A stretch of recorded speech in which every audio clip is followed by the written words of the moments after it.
Culturel, ça commence à dater. Ça a été la première mise en vente du premier tableur informatique pour Apple. En termes de commémoration, c'est la journée internationale pour l'élimination de la pauvreté. Pardon, excusez-moi, c'était plus fort que moi. C'est aussi la journée mondiale du don d'organes et de la greffe. Ça, bonjour les trafiquants. Alors là, je fais une parenthèse humour. Bah oui, les deux. Les deux sont jumelés en fait. Tout ça n'est que du détail en fait et que de l'insignifiant. Humour bien sûr, avec tout le respect pour les gens qui nous écoutent et qui ont été touchés par ces événements.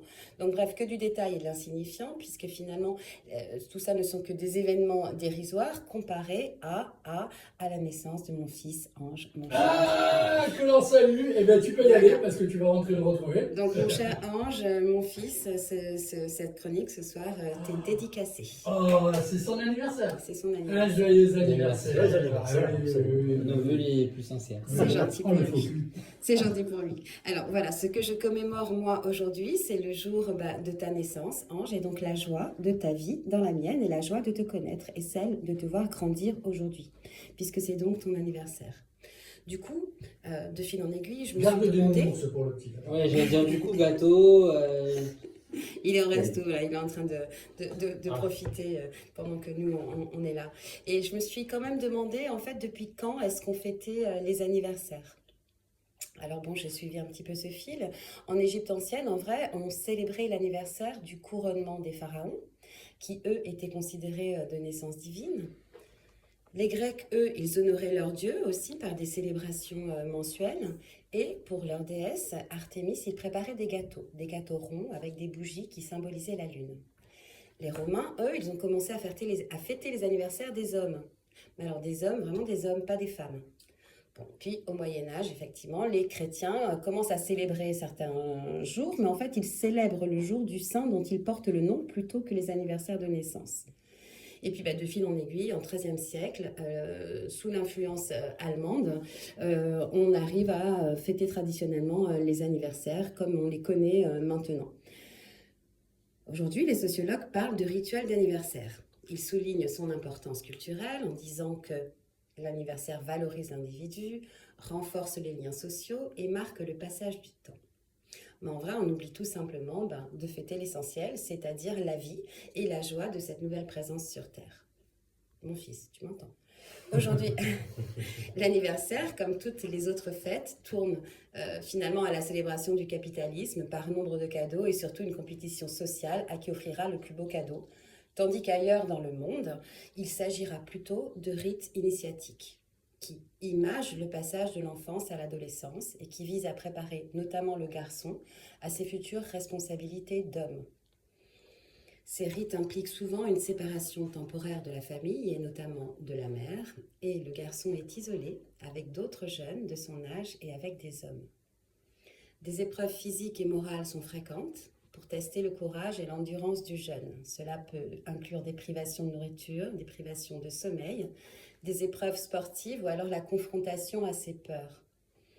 Et puis on va lui enseigner des connaissances réservées aux hommes, ce qui fait souvent partie du processus. Alors ça peut concerner des traditions, la culture, la spiritualité. Il y a souvent une transformation symbolique du corps, que ce soit par des scarifications, des peintures corporelles ou un changement vestimentaire. Le retour dans la communauté marque la reconnaissance du nouveau statut du garçon. Il est désormais considéré comme un jeune homme en devenir. C'est un passage. Exactement. Ces rites visent à forger l'identité masculine et le sentiment d'appartenance à la communauté des hommes.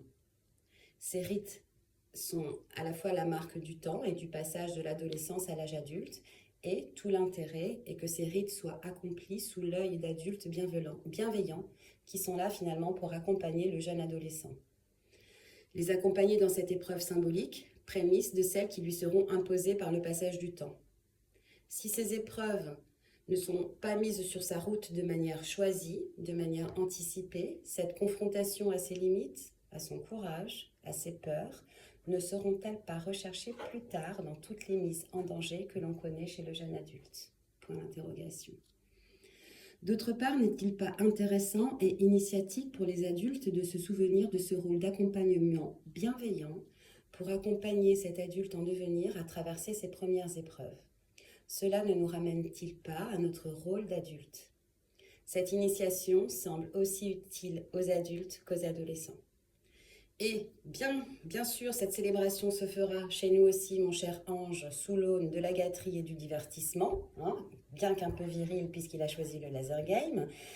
Mais je terminerai par contre sur ce poème de Baudelaire sur le temps qui passe. Tu me laisses encore quelques secondes?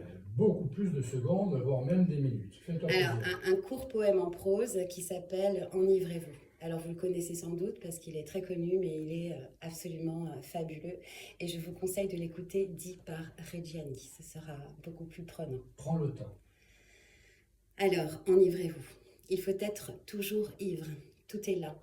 C'est l'unique question pour ne pas sentir l'horrible fardeau du temps qui brise vos épaules et vous penche vers la terre.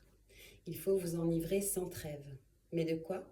De vin, de poésie ou de vertu à votre guise, mais enivrez-vous. Et si quelquefois, sur les marches d'un palais, sur l'herbe verte d'un fossé, vous vous réveillez, l'ivresse déjà diminuée ou disparue, demandez au vent, à la vague, à l'étoile, à l'oiseau, à l'horloge, à tout ce qui fuit, à tout ce qui gémit, à tout ce qui roule, à tout ce qui chante, à tout ce qui parle, demandez quelle heure il est. Et le vent, la vague, l'étoile, l'oiseau, l'horloge vous répondront « Il est l'heure de s'enivrer ». Pour ne pas être des esclaves martyrisés du temps, enivrez-vous. Enivrez-vous sans cesse de vin, de poésie ou de vertu à votre guise. Magnifique. Très bien, très beau. Et effectivement, Reggiani, avec sa voix, c'est fantastique aussi. Alors, à ce propos, je vous rappelle, ça me permet d'annoncer la reprise des ateliers d'écriture radiophonique, puisque mercredi